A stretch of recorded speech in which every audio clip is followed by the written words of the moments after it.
আল্লাহরে ভাল লাগে? জি তাহলে আল্লাহর একটা ডাক দেন, বলেন আল্লাহ। প্রাণ থেকে ডাক দেন, পড়েন আল্লাহ।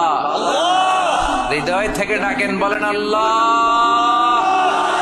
আল্লাহ ডেকে বললেন, গোলাম যখনই ডাকবি তখনই আমি সাড়া দেই। আল্লাহু আকবার।